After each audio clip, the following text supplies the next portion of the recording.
All right. Well, welcome everyone. Thank you for joining me here on today's live stream. My name is Andrew Hong. I am the co-founder of Toby Agency. We are a digital marketing media and agency that helps small but mighty brands punch above their weight. I'm really excited to be here today because this is actually the first time we're doing a YouTube live stream. And really today's live stream is here to serve two purposes. One is that a lot has happened in the marketing and media world over the last 18 months with everything going on with AI, automation, all the technology that has sort of come out. And as a digital marketing agency who's kind of on the forefront of a lot of these things, I wanted to take the time to kind of walk us through the evolution of where marketing and media has been, because I think we're in sort of this like third era, if you would, of digital marketing. And it's a really important time for us to kind of take a look back at what's happened and more importantly, where we're going. But number two, I also wanted to take an opportunity to use this presentation to kind of talk about the evolution and shift that our agency has kind of gone through in response to all the changes that have happened in the digital marketing and media world. So, kind of two parts. One is let's talk about, digital marketing media. We'll talk about some examples of how Toby has actually started to use AI automation into a lot of the things that we're doing in the work that we do with our clients, and give you some resources if you're leading growth, if you're a founder, or if you are tasked with doing a lot with a little bit of budget, as we all are these days. This is the presentation for you to be on. So thanks again for joining me. We will be recording this. There will be a replay of it, and we'll be editing a lot of the content into other clips and shorts. So if you can't stay through this whole thing, you'll have an opportunity to take a look at it later. All right. So like I mentioned, we're going to talk a little bit about the evolution of digital marketing and media. I'm going to describe to you what I think efficient marketing and media is today. And then I also want to give you some examples that integrate sort of AI workflow and giving your AI tools context through a template that we've developed, at Toby to help us to make us more efficient and more effective at our marketing. And then I'll spend just a little bit of time talking about this sort of next evolution of Toby as an agency. For those of you who are on this live stream or are watching this replay that have worked with Toby before, you'll notice that we've got a very, very different look and feel to who we are. But it's not just on the surface. We've actually made a lot of changes to our product offering. We've probably spent the past 12 or 18 months really taking a real hard look at these shifts that are going on in the world, and then thinking about how to revise our product mix, our service mix, and the way that we work with our clients so that we can become more efficient and effective in the marketing and media that we deliver for our clients. So before we really get started, I would recommend that everybody get a chance to read this presentation. It's called AI Eats the World. It came out last month in November by a guy named Benedict Evans. I saw it through one of the newsletters that I was on. I'm going to be referencing this presentation a few times throughout my own presentation because I think this is probably one of the best decks out there that summarizes kind of like where we're going with AI, automation, efficiency, and all those sorts of things. So, this deck will be made available to the public, but if you have an opportunity to, you can scan that QR code and get access to the deck itself. So we're going to kind of walk through this evolution of what's been going on with marketing and media really over the last 20, 25 years. And, I would say sort of the start of digital marketing was really with Google and SEO in the early 2000s, right? When websites became much more popular, digital started to become a much more important channel for brands to be able to advertise and win business on. And then we started to get into things like Facebook ads, right? Paid social in 2008. Just after the financial crisis, you saw a lot of innovation in the social space.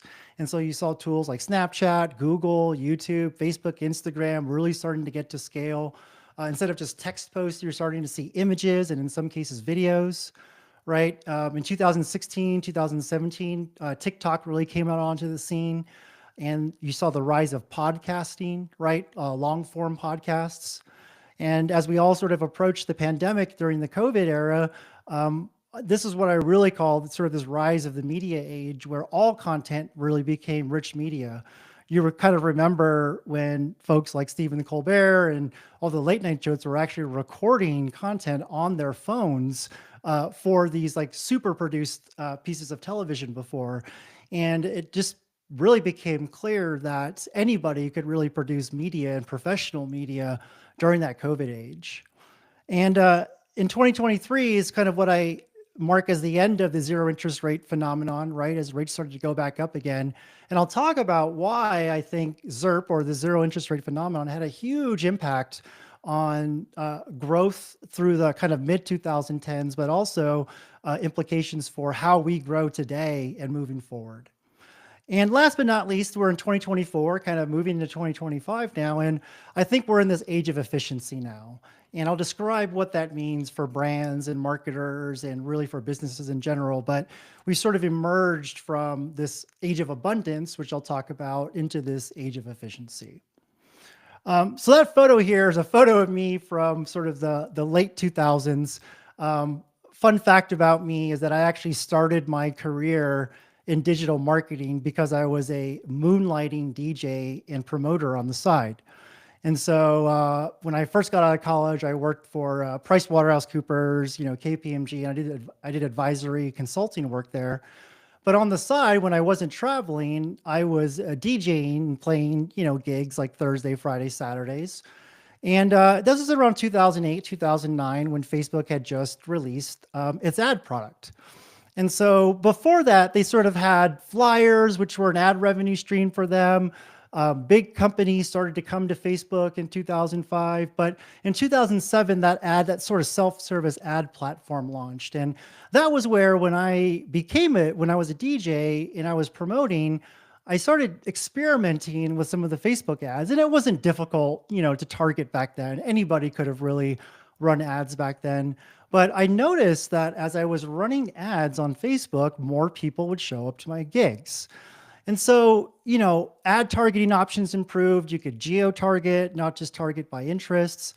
And so, after Facebook released their mobile app, and really social started to grow, I just really started to believe in the idea that, wow, like digital mobile, like, is here to stay.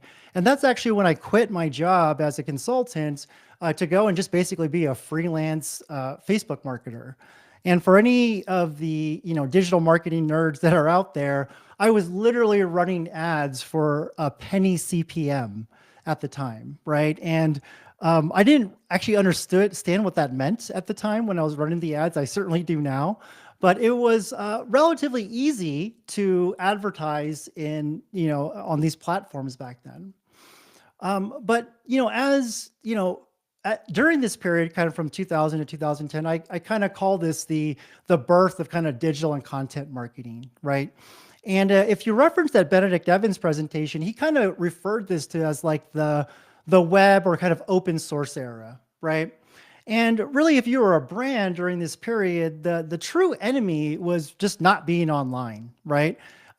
If you weren't online, you didn't have a website, you didn't have a Facebook page, you didn't really exist, right? And so the result of this through the 2000s and 2010s was that there was an explosion of both B2C and B2B brands that started digital marketing, right?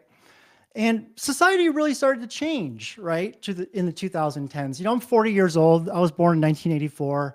And, I consider myself like an older millennial that has had, the sort of the ability to see the world when we weren't so focused on digital, right? But also to see a world where we only live in digital.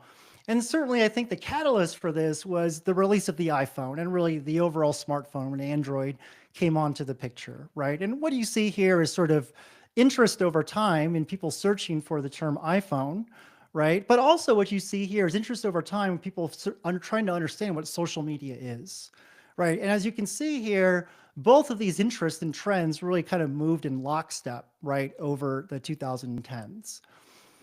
And really during this period, what happened was that social and content marketing in general just exploded, right?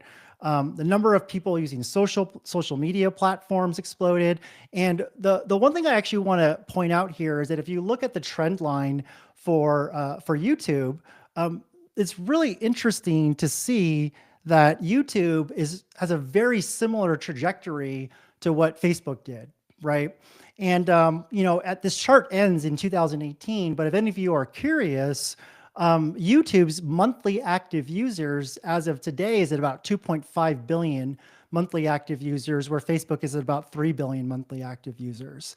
So, I fully expect that we'll continue to see this kind of like hockey stick growth for YouTube, but there will be some sort of plateauing out. And for what it's worth, I believe that YouTube is one of the most important platforms for marketers as we kind of move into this age of efficiency and beyond, because it combines both search and social into a single platform, which gives you just amazing organic, but also paid targeting features.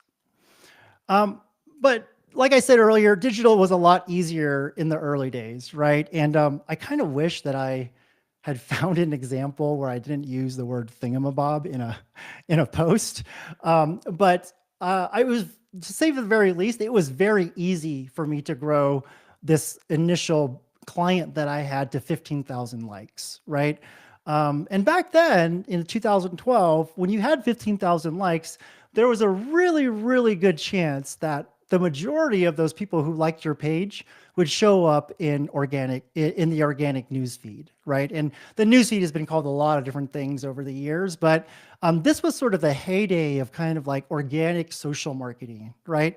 It was easy to build these brands because there wasn't as much competition. It was also really easy for us to get awareness and to get engagement from them because we weren't being forced to pay to play, to advertise, to really get the organic reach that we all wanted to get and hope that we get today, but we don't get it anymore.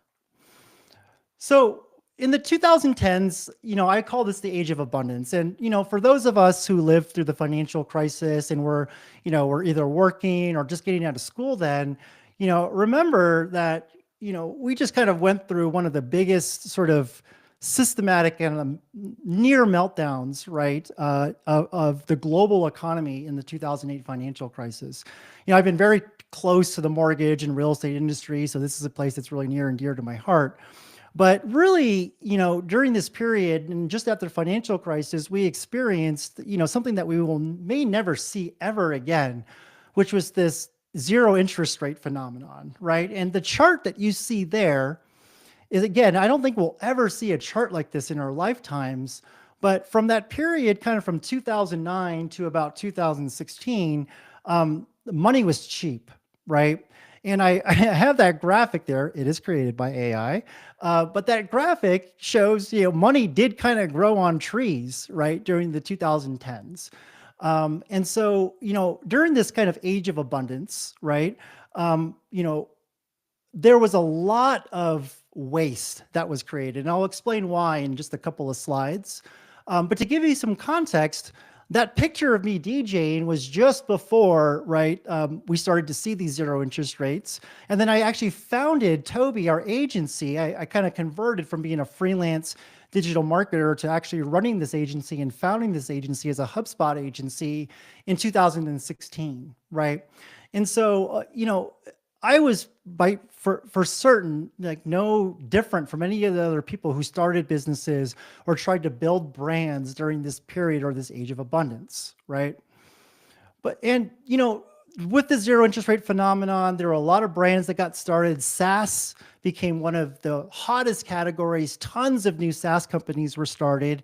And HubSpot was really kind of the company that pushed a lot of the idea of inbound content marketing in the mid 2010s, right? Content marketing or inbound was nothing new, but HubSpot, in the amazing marketers and branders and product folks that they were actually able to lead this movement in the mid 2010s around getting especially B2B companies to start thinking more like media companies and using content to engage people at different points of the funnel, right? And HubSpot was extremely successful at spreading this concept of inbound marketing. It's one of the reasons why I joined as a solution partner, right, with HubSpot.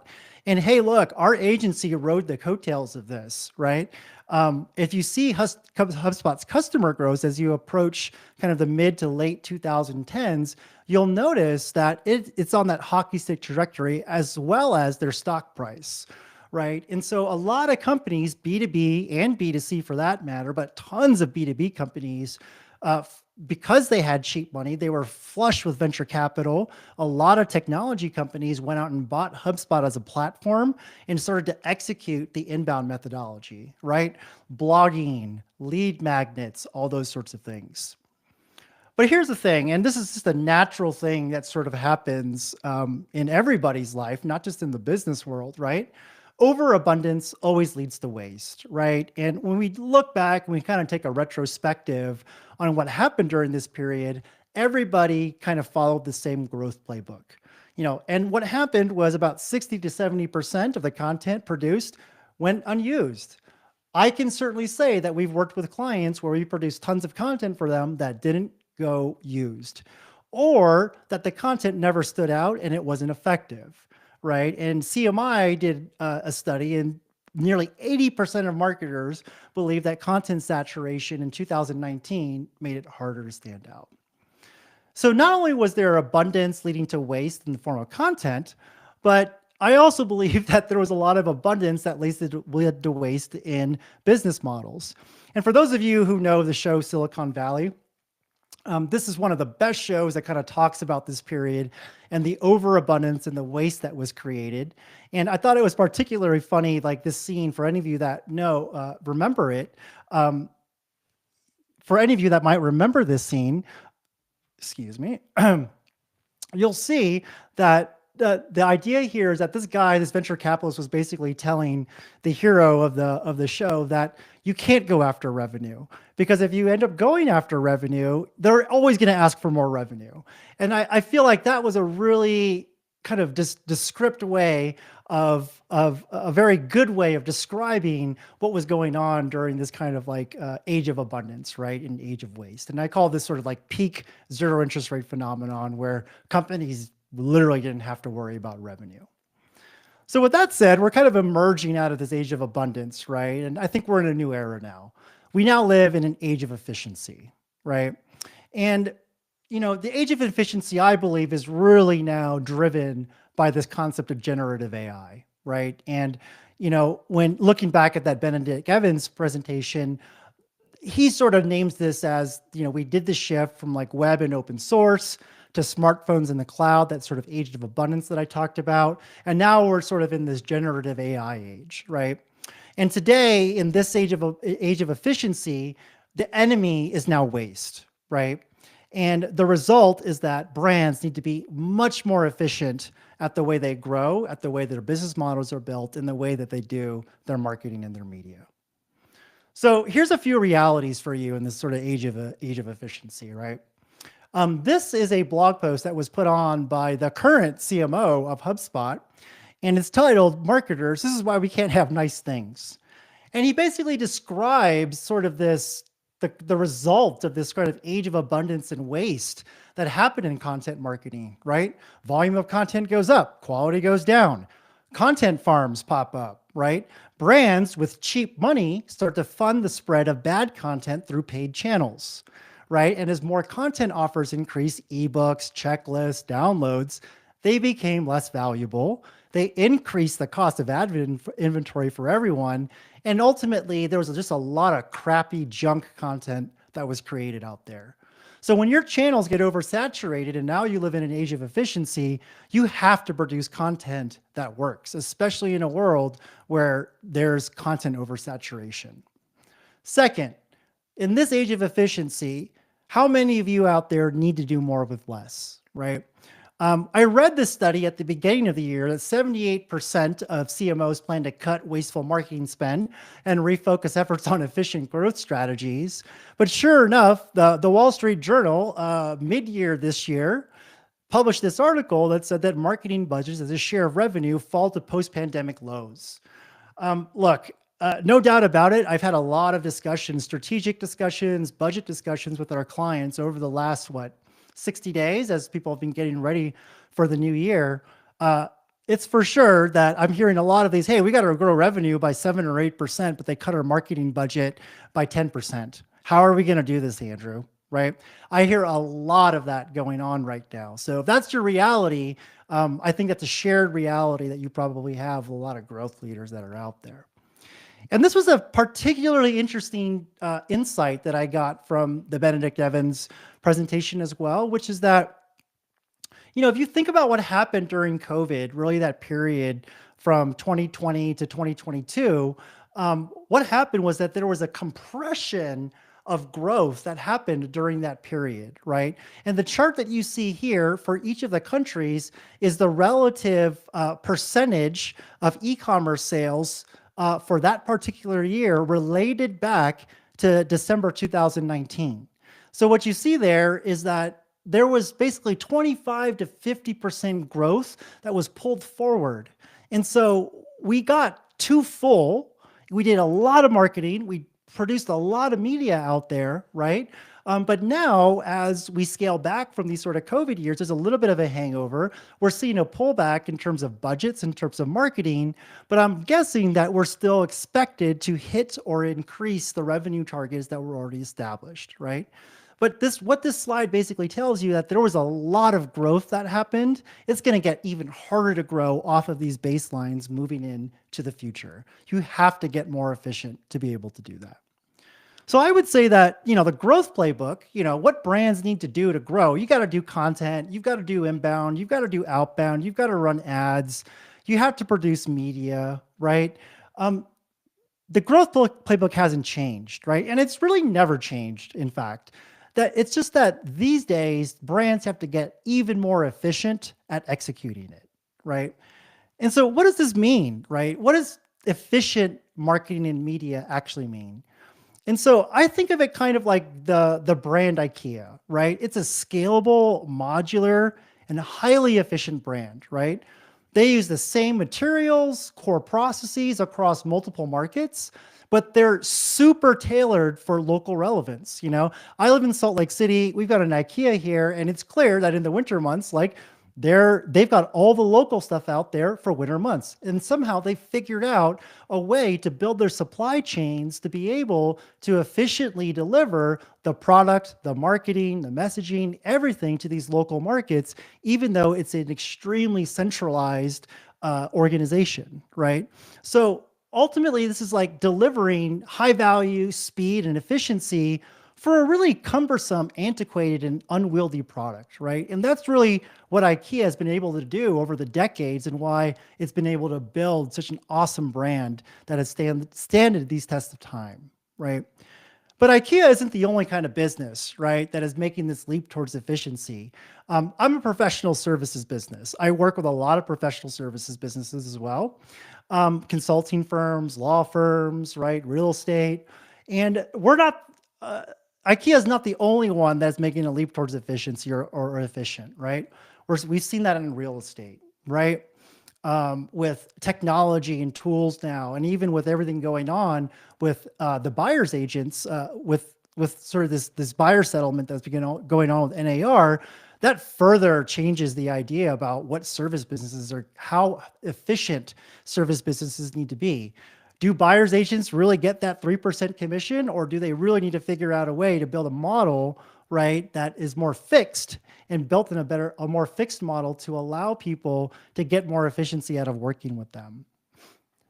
I just signed up with a friend of mine who just started a law firm that is really trying to revolutionize the way that you buy legal services. He doesn't want retainers. He doesn't want to charge by the hour. He wants to build these prepackaged services, right? And he's also believed that, look, there's a way for us to build more efficiency in the way that we deliver our services to our clients, because the old way of the retainer model is just not efficient anymore, right?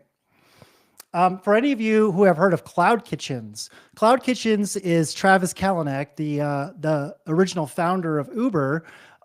is his new venture, where he's basically trying to take out all the inefficiency in the restaurant business. As many of you know, the restaurant business operates on razor thin margins, right? So when you can do things like automate prep, automate delivery, and find every single possible way that you can cut out waste so that you can improve margin and drop more money to the bottom line, that's what Travis is trying to do with cloud kitchens, right? And last but not least, marketing agencies also have to get smarter and more efficient as a professional services business. A lot of you who may or may not, for those of you who do know Toby, you'll notice that we have a very different look and very different messaging. I've built our entire next iteration of our agency on the idea that because of all these AI automation tools, we as agencies need to get smarter with the way that we build our campaigns, our marketing, our media for our clients, and to help our clients waste less and grow smarter, right? So this is just a few examples of service businesses that are making the leap to efficiency for not only themselves, but ultimately for our clients, right? So what are brands that survive in the age of efficiency? You know, there's three sort of core tenets that I believe that brands need to really focus on if you're going to become efficient in your media and marketing. One is that you've got to localize and focus on a persona. We've always said that the niches are in riches, right? But how often do you feel that like sometimes your campaigns are too generic? You're just putting out a holiday promotion to anyone that's a customer without segmenting that down to types of customers. And the reason you need to do this is because the channels are completely oversaturated now.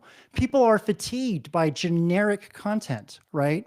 So when you niche down your campaigns, you personalize your content, your distribution, and your messaging, you are absolutely going to get more efficient and generate better ROI on your marketing and your media. A good example is a client that I work with. Their target persona are nurse practitioners. And they actually did a really good job of further segmenting down their audience to what are referred to as entrepreneur nurse practitioners. These are nurse practitioners who go and they start their own Botox clinics, IV therapy, hormone or weight loss clinics, right? They're true-blooded entrepreneurs. But even better is that my client, they decided to even segment their persona even further into their career life cycle. So they're entrepreneur NPs that are thrivers. There are ones that have started a practice, they're scaling, and they want to scale even more, right? Then there's nurse practitioners, entrepreneurs who are starters. They just started their practice, they're kind of struggling a little bit, but they're well on their way to helping, to building their own business, right? And then last but not least are the dreamers, the ones that, hey, maybe they thought about it, right? And they're dreaming about it, but they don't think it's for them, right? And so this organization, their job is to sell courses to these NPs at the different career life cycles to help encourage them to basically build their practices. What they have to do now is they actually build 3 separate types of campaigns targeted to thrivers, starters, and dreamers, right? So the challenge with that is how do you create content for all those different personas, right? I'll give you another example. There's this company called there's a newsletter that I subscribe to. It's called Go Lean. And I wanted to share this because it's an example of an email where it was perfectly targeted to me. And when I read this email, it talked about, here's the challenges that HubSpot agencies have. They go through a project and then this happens and then this happens. I'll tell you, I was completely hooked to this newsletter after seeing an email like this, right? And so this is just an example of how specific, how niched your messaging needs to get down to if you're really going to be successful and efficient in the way that you build your media and marketing. Also, you're going to, the idea of recycling and remix your content, right? So we created a lot of content over the last 10 years, right? But a lot of times we don't find ways to repurpose this content. More importantly, there's also data, audiences, pixel data, retargeting data that we could use that's being wasted, right? And so what we do now at Toby is that whenever we start a campaign, we always look at what is the content that we could remix and recycle and repurpose so that we don't have to start from scratch building a net new campaign, right? Having to create new blog posts, new articles, new videos from scratch, right? And even more importantly, one of the first questions we ask our clients during onboarding is, are you doing any retargeting through any of your channels?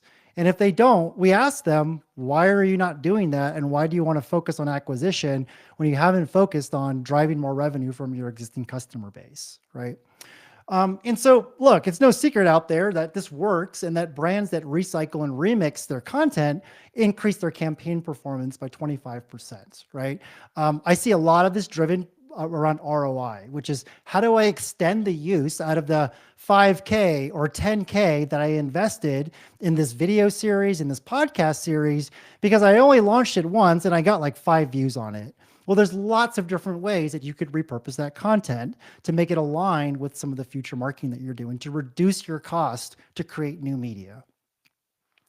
Last is this idea of combining marketing and media with strategy and execution.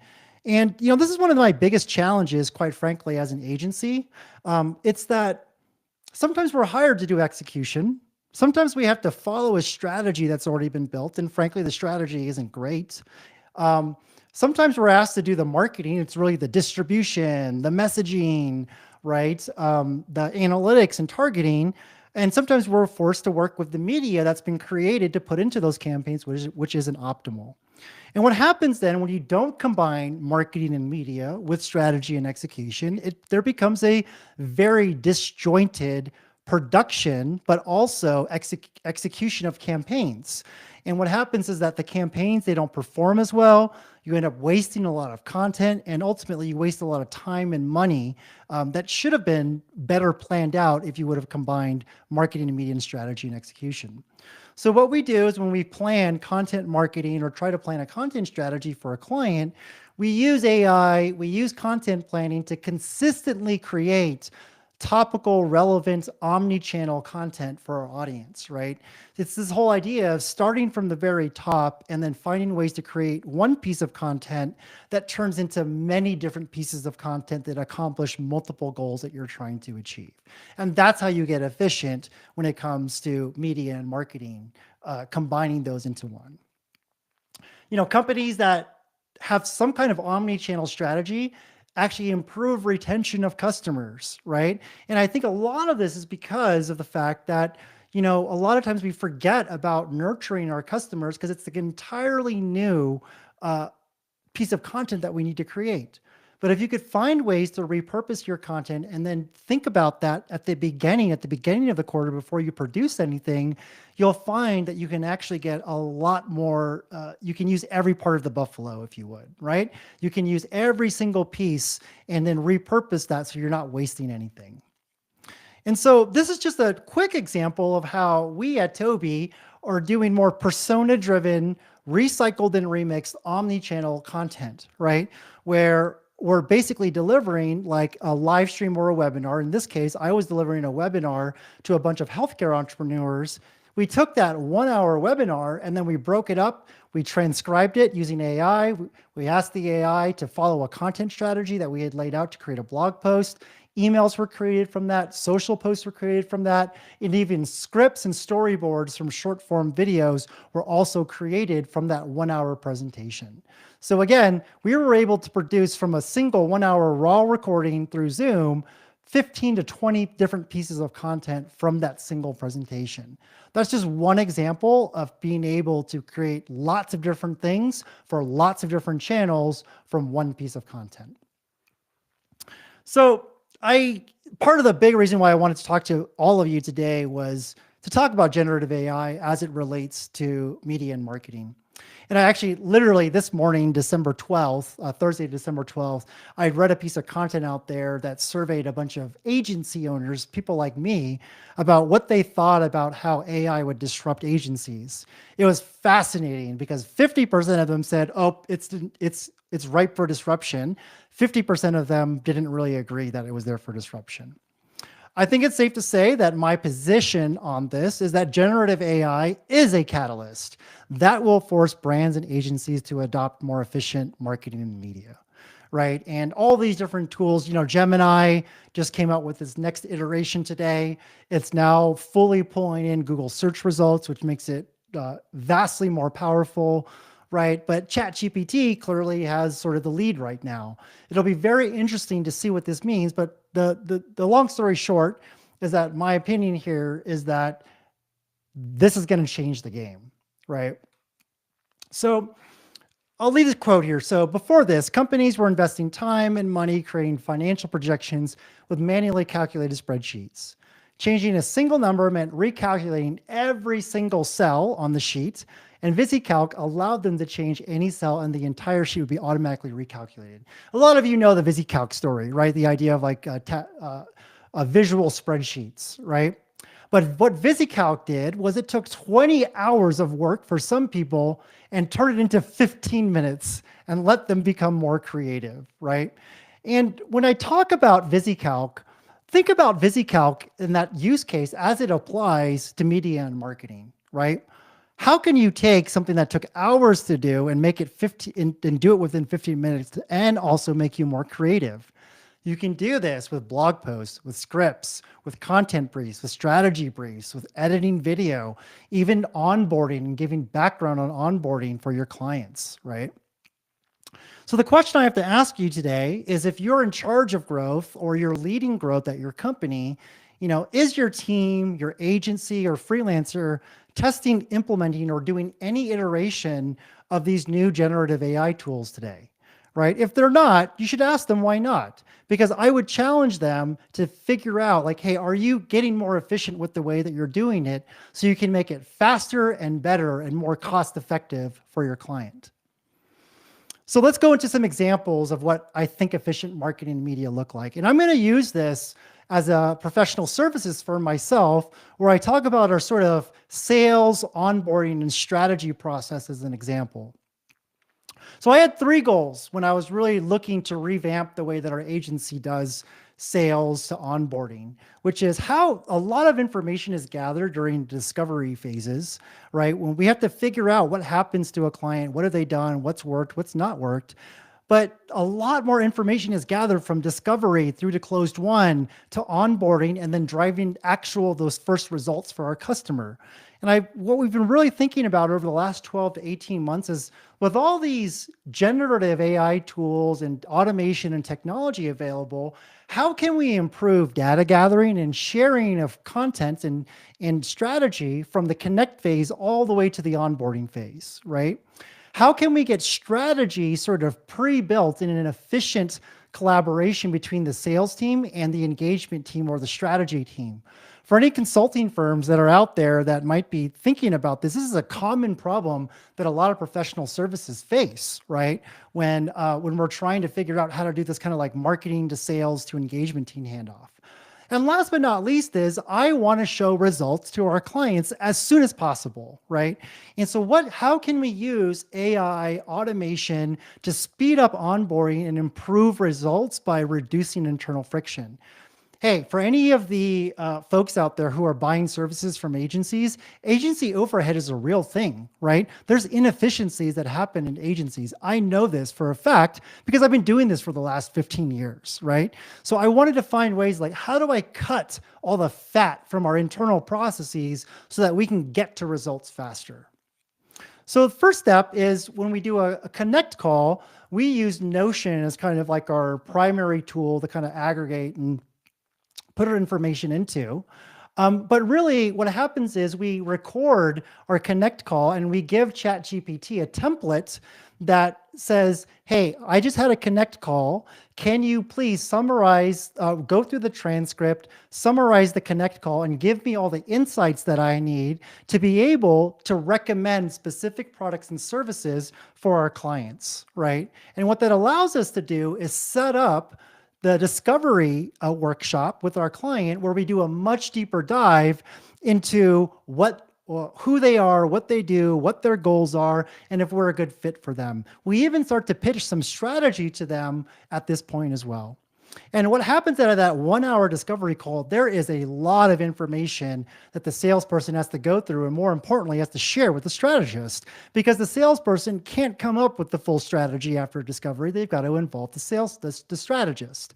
And so what we asked GPT to do is to take the recording, we give it a discovery call template. We asked it to take the transcript, output the contents, or output the summary of the discovery call into a format that we can use to then build and send a proposal.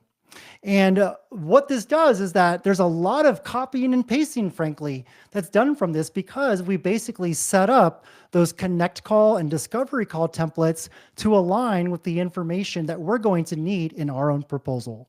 And so this is vastly cut down on the amount of time that we need to do to build the proposal. We then record a 1-minute video walkthrough of the proposal, and then we send that to the client with the proposal and get them to book a meeting with us if they have any questions. Once the deal gets to closed won, if we end up winning the client, then we start with client onboarding. And this is critical, because at this point, the only person that was really involved in this was really the strategist and salesperson. But there might be a local SEO person, there might be a paid media person, there might be a media strategist who now needs to get involved to understand, okay, Andrew, what the hell did you just talk about there with the client, right? We need all the background, all the context that we can get in order for us to be able to start building the individual briefs that we need to execute the local SEO campaign, build the short form videos, and launch the paid search campaign. So what we do is we take all those summaries that were created, we upload those to Notion, and then we develop the initial strategy with the individual strategists, like the local SEO person, the paid person. This is immensely cut down on the back and forth that we've had to have internally, and more importantly with our client, right? Because a lot of the strategy was already flushed out and summarized through our work during the connect, discovery, and proposal phases. So to give you an idea, this is an example of something that we do with the connect call. A prompt that we use, like, now take the transcript, provide a brief that summarizes the conversation in a format that can be shared with our team to keep them aligned on project goals, client business, and other details relevant to the potential projects. I literally copy and paste the transcript from Zoom into GPT, give it this template, and then we also fed it another template just before this, so it has some more context to work off of. And then it starts to give us feedback and summary from the conversation. How sophisticated are they in their marketing? What kind of technology do they use? And more importantly, what are the key opportunities that we've identified? I just fed ChatGPT, or this GPT specifically, all the new services that we have. And what it's trying to do now is map some of these opportunities to service offerings. So giving GPT the context on what your company does, and it will help it make you more efficient at doing things like this, to map more things ahead of time so your strategist has to think less, and that they can just review things and then update things based on their own knowledge and understanding. So what does this actually mean in terms of sales, onboarding, and strategy, right? So for the strategy lead, this saves in the connect, discovery, and proposal process somewhere between 4 to 8 hours a deal. Right? During onboarding, another 4 to 8 hours, 4 to 8 hours, because they no longer have to give the context, right, to the rest of the team on what they talked about during discovery or what the overarching strategy is, right? And then when the strategist actually has to build strategy and dictate strategy to the team, it also saves them about 4 to 8 hours, right? 4 to 8 hours. That's going to be saying that is going to be the death of me. So in all, that saves between 12 to 24 hours per deal, and at $125 an hour rate, which frankly is low for a strategist, that's going to save $1,500 to $3,000 off the bat, right? The creative lead, it saves them about 8 hours overall between onboarding and strategy. The paid digital lead will save them between 4 to 8 hours between onboarding and strategy. And ultimately what this does is that this saves the agency and ultimately the client a lot of time and money, assuming the agency is passing through these savings to their client, just for the sales onboarding and strategy. I can walk you through another example of us actually doing production and how much time and money this saves. But I'll save that for another presentation because it is very material, the amount of time, money that we save. And here's the thing, the outputs gets better, the quality gets better because we still only do about 50% human, 50% AI.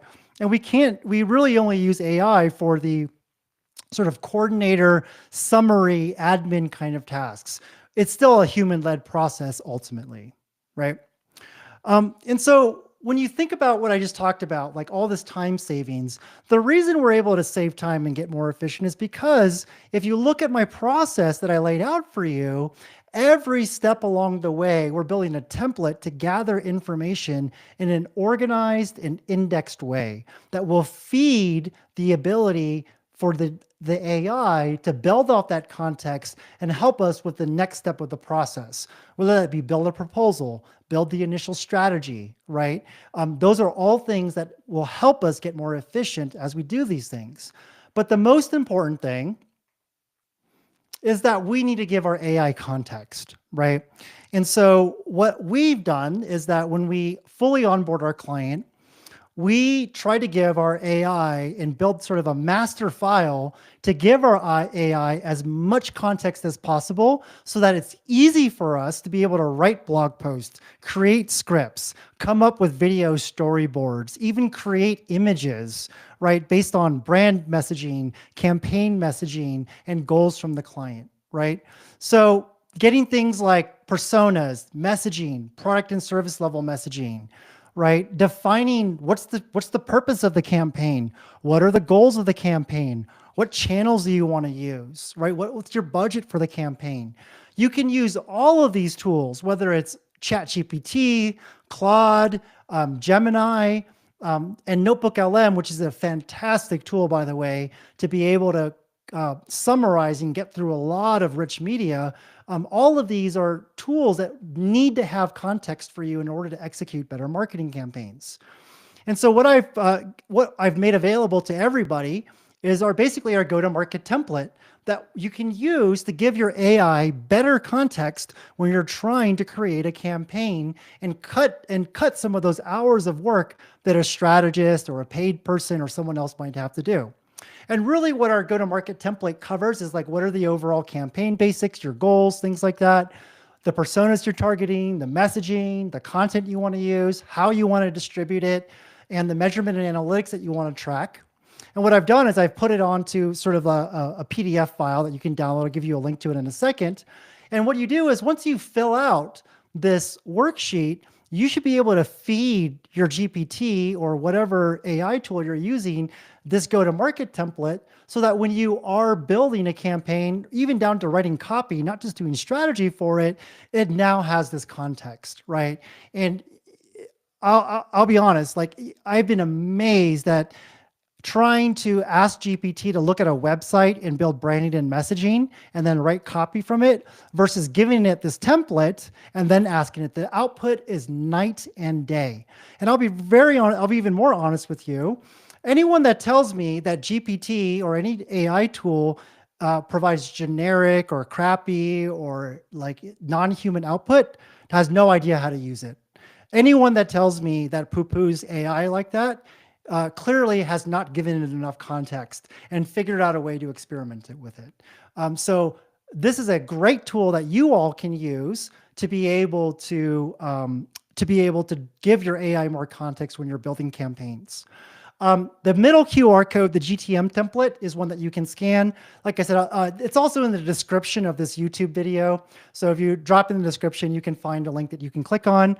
We also have an efficiency audit. So if you want to get a free on-demand efficiency audit, you can just answer a few questions of ours, and then we'll tell you whether or not we think your media or marketing is efficient. And then obviously, if you haven't subscribed to our YouTube channel yet, please subscribe. And if you could, we've got a few likes already, but please hit that like button if you haven't done so already. It just helps, as everyone knows, to jigger the algorithm and get us a little bit more awareness. The other thing I wanted to mention is that we went out and surveyed about 500 brands, 5 million in revenue to 50 million in revenue, to really ask them about what like how small businesses are thinking about investing in their team, how they're investing in ads, what their biggest gaps are, where they're inefficient or inefficient, how much do they spend on acquisition, on retention? And we ask them questions like the content formats that are the most wasteful for my brand are these, right? The budget that I spend on freelancers or agencies is this. We're currently going through the raw data right now, and we'll be publishing this report probably middle of Q1 of next year or in February 2025. So again, we'll be presenting this data on YouTube. We'll be sharing it there, but this is another piece of content that we'd like to offer. So for those of you who have never met Toby before, like I mentioned, we're a digital marketing agency, and really our focus is working with small but mighty brands who need to waste less and grow smarter. And a really common characteristic between all the brands that we work with, whether they're $1 million in revenue or 50 million in revenue, is that, you know, they all need to punch above their weight. You know, they have big goals that they need to achieve. They have small budgets, small teams, right? And so we're built for founders and growth teams that need to scale efficiently and just make every marketing dollar and hour count, right? And ultimately what I wanted to do was build this iteration of Toby into one that will help these brands survive and thrive in this age of efficiency. And we did this because I saw a gap in the market, right? 18 months ago when GPT, really started to take hold, I saw that a lot of traditional agencies, they're antiquated in the ways that they do things, right? And I believe that in this age of efficiency, that freelancers and agencies, we've got to change too. In fact, I think that these generative AI tools are probably one of the most disruptive to industries like content, sales, marketing, healthcare, and administration, right? And so if your agency or your freelancer isn't innovating on ways to become more efficient and more effective with all the tools that we have available right now, I'd ask them why. And so what we've done is we've really transformed from a traditional kind of managed services agency, right? One that's really retainer based and really big custom scope projects, to one that's more of a product driven digital media agency. We're all about getting things done faster, quicker, more efficiently, and most importantly, more effectively. We can get deeper, more niched, better messaging using some of the tools and using some of the new processes that we've developed, and we do it at a fraction of the cost that we've been able to do before. So what do we offer? Well, on the strategy side, we have some kind of packaged strategy products where we have a full efficiency audit where we can really come in and tell you how much money you're leaving on the table because of your team structure, because of the campaign structure, because of your messaging, and because of your content strategy. It's really, you answer a form for us, a strategist will look at it, we'll give you a report, and you'll know exactly what you need to do to get more efficient. As I mentioned, getting more niched on your messaging and your brand is absolutely important to winning in this age of efficiency. And most of us do not have good brand messaging. And so what we've done is we've built a very templated sort of product that really gets to the core. If you're launching a new product or service, how do you want to message that product or service? It doesn't take us a month to do it. It takes us a week to do it with input from you and work with a strategist and some work with some of our custom AI tools that we've been building over the last 18 months. Then we also do strategy and execution. Remember, I mentioned marketing and media, strategy and execution. So when it comes to a lot of the small but mighty brands that we work with, there's 3 core things that you need to do. One is SEO or local SEO, paid digital, and then content marketing, right? And so what we've done is we've found ways to integrate AI, automation, about 50% human, 50% AI to help manage these really important channels for you. And what we've been able to do is you can buy them all a la carte if you'd like to, but really the efficiency is when you buy our membership where we bundle an organic, paid, and content marketing solution together for about $4,000 a month. This traditionally used to cost between $8,000 to $12,000 a month. And for all the folks out there who are with HubSpot inbound agencies, everybody knows what a HubSpot inbound retainer is, right? And there's no secrets out there about the cost of these things. So what if I could tell you that I could deliver that same retainer at a fraction of the cost, if not less than half of the cost, and I could do it without needing to involve you often, and that we had a new process that we could use video, integrate that into YouTube, crossover SEO, and build a paid digital campaign for you. This, to me, this marketing and media membership that we have is really the sort of summary of everything that we've done to really get more efficient at delivering marketing and media to our clients. And last but not least, I do have consulting roots, and so I guess I can't let go of those fully, but we still have a small division of us, and that still does what I would call higher end custom consulting projects. These typically start at $5,000 to $7,000 per project, and they're custom scope, they're more retainer based, but we still do some of these projects, albeit a lot less of them. And in fact, most of our clients have actually moved on to our lower dollar value strategy and execution projects who are traditionally consulting clients. So we still do some of this stuff, but we do it on sort of a case-by-case basis. And last, like I mentioned, the marketing media membership is something that's sort of an all-in-one solution for brands that really need an organic, paid, and content marketing solution that involves video. It includes strategy and execution. It's all paid via credit card. There's 30-day cancellation terms. There's no contracts, right? We tried to make this as sort of friendly, like a piece of software or subscription that you would buy as possible in order to make it easy for our clients or prospective clients to work with us. So that really just brings us to the end of our presentation. Thank you for joining me today. If you'd like to speak to me, you can scan that QR code to schedule a discovery call. And if you have any questions, please reach out to me. I'd be more than happy to speak with you. You can find us at www.tobyagency.co. And if you could, like I mentioned, please subscribe to this channel, give us a like on this live stream. I will be hosting this live stream 2 times a month. One of the live streams, I'm going to be going over data that we've either aggregated from surveys that we've put out there, or even aggregating data from our customer campaigns and anonymizing them and kind of providing case studies.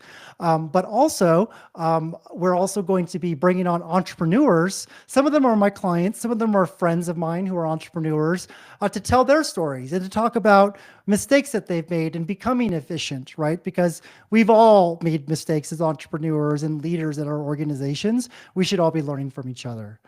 So again, thank you so much for joining us on this first live stream. If you haven't done so already, give this live stream a like, and visit us at www.tobyagency.co if you've got any questions. Thanks, and I'll see you on the next live stream. Take care.